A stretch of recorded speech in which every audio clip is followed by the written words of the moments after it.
मैं आपको सच बताऊं, जब मेरे पास यह न्योता आया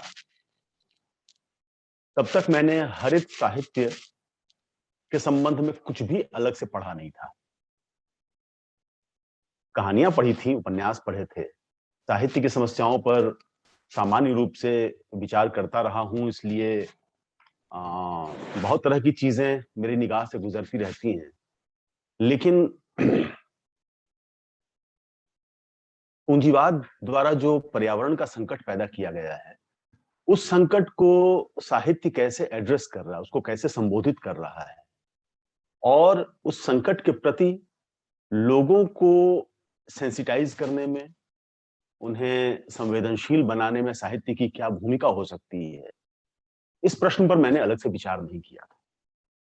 तो मैं सबसे अधिक आभारी तो इसके लिए हूं कि मुझे एक नए विषय की तरफ आपने मोड़ा और मेरी दिलचस्पी जगाई, और संभवतः इस दिलचस्पी जागने के नतीजे के तौर पर मैं आगे कुछ महत्वपूर्ण काम इस दिशा में करने की कोशिश करूंगा।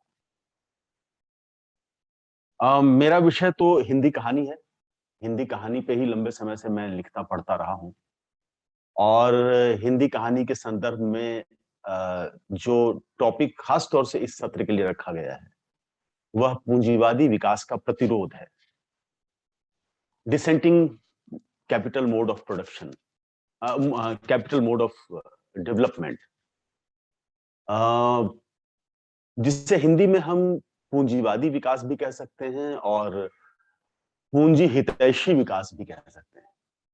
ऐसा विकास या विकास का ऐसा मॉडल जो लगातार पूंजी के हित में रहता है, और चूंकि वह पूंजी के हित में है, इसलिए बहुत सारे अन्य हितों की बलि चढ़ाने को तत्पर और तैयार रहता है।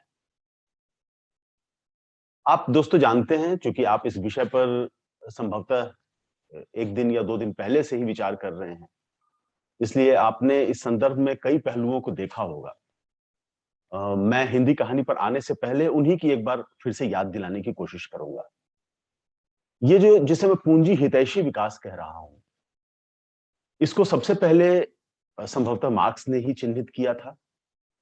उसके पहले जो क्लासिकी अर्थशास्त्र है, उसने निश्चित रूप से उसकी कुछ बहुत बुनियादी विशेषताओं को पकड़ा था, लेकिन उस क्लासिकी अर्थशास्त्र की मुख्य रूप से मान्यता यह थी कि पूंजीवाद मनुष्य की सभी आवश्यकताओं की पूर्ति करने का एक संकल्प लेकर चल रहा है। मार्क्स ने संभवतः पहली बार इस बात को रेखांकित किया कि मनुष्य की आवश्यकताओं की पूर्ति करने का संकल्प उसकी चालक शक्ति नहीं है। पूंजीवाद की चालक शक्ति पूंजी के स्वप्रसार की अगाध भूख है।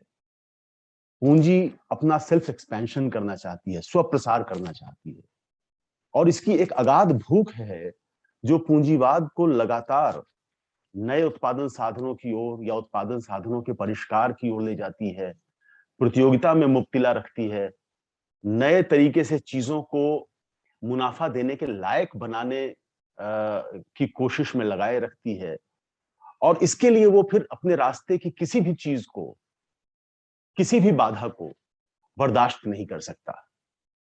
नतीजा ये है कि अगर इतिहास के एक दौर में यह पूंजीवादी उत्पादन पद्धति मनुष्यता के लिए बहुत जरूरी साबित हुई और उपयोगी साबित हुई, क्योंकि उसने उत्पादकता को एक बहुत बड़े पैमाने पर बढ़ाने में योगदान दिया, और उससे सचमुच मनुष्य की आवश्यकताएं पूरी होने की दिशा में एक बड़ा कदम उठा, तो वही आगे चलकर उस मनुष्यता के सबसे बड़े संकटों का भी कारण बना। मार्क्स की वो प्रसिद्ध पंक्तियां संभवतः आपके सामने कई बार उद्धृत की गई होंगी, संचय करो, संचय करो। पूंजीपति के लिए ईसा और मूसा का यही एकमात्र संदेश है। ईसा और मूसा सबका यही संदेश है, संचय करो, संचय करो। ये संचय क्या है, एक्यूमुलेशन क्या है? वो पूंजी जो अतिरिक्त मूल्य पैदा करती है, जो सरप्लस पैदा करती है, जिसको हम मुनाफे के रूप में जानते हैं, उस मुनाफे के एक हिस्से को फिर पूंजी में तब्दील करती है, और इससे जो वर्धित पूंजी है, बढ़ी हुई पूंजी है, वह फिर बाजार में जाकर सरप्लस पैदा करती है और फिर सरप्लस के एक हिस्से को वह पूंजी के रूप में तब्दील करती है।